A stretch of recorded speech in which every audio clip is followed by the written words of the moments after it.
Russia is stepping up its shelling and rocket attacks in Ukraine's two largest cities. We want to check in with someone there who lives in Kyiv, which is the Ukrainian capital.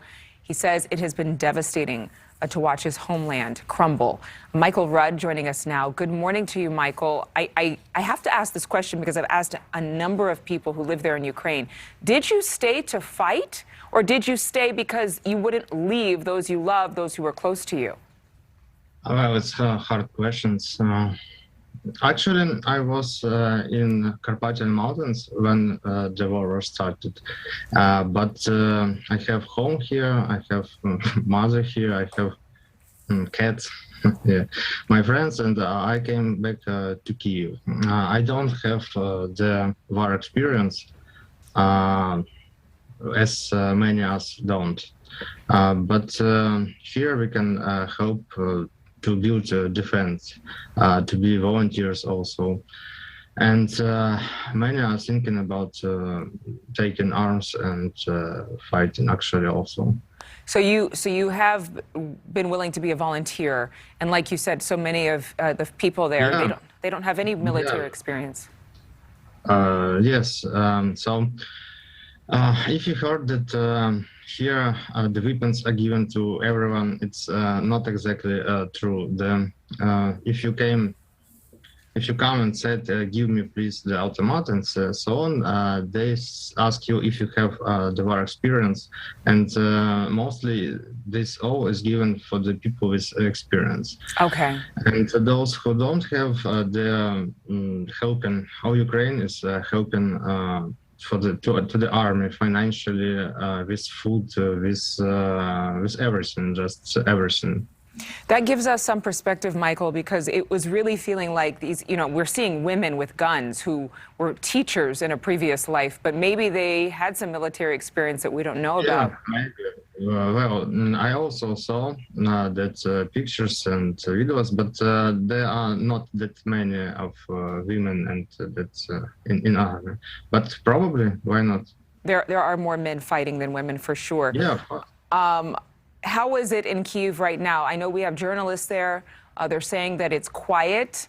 The military has not advanced into the city, the downtown of Kyiv yet. I don't know where you're living, but what is it like where you live? So I live actually in the downtown of Kyiv. It's a Svetoshinsky district and academic city. And in like 20 and 30 kilometers, even 10, there are the little cities near Kyiv where the fighting was. The cities called Irpin, Hostomel, Bucha. So I heard and saw a lot of explosions. Yeah. And now, yeah, it's quite quiet. But just before the start of the program, like 5 minutes ago, we had again the air signals that something is flying on us, and heard some explosions. But you get used for these bad things because it sounds like 20 times a day. 20 times a day that you're hearing those air sirens and explosions. Yeah, we don't count, but it's a lot of. Yeah. It is not an easy time at all. In fact, quite challenging. And Michael, thank you. Please stay safe and safety and peace to your family. You want to ask something, I don't know, more, or give me some time to to speak about what I think about.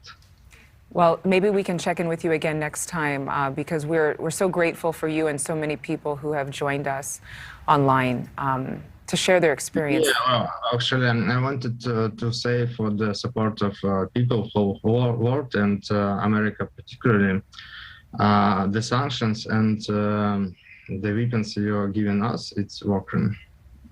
Okay. Thank you so much.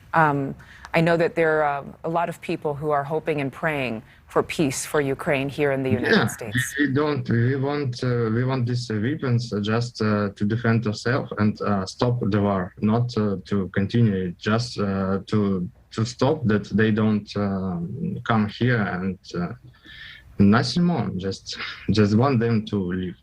Yes, so many people are saying that they want the war to stop, including protests in Russia. Thank you so much, Michael. Thank you so much for watching. Make sure to click on the red subscribe button below so you can get more of NewsNation's fact-driven, unbiased coverage.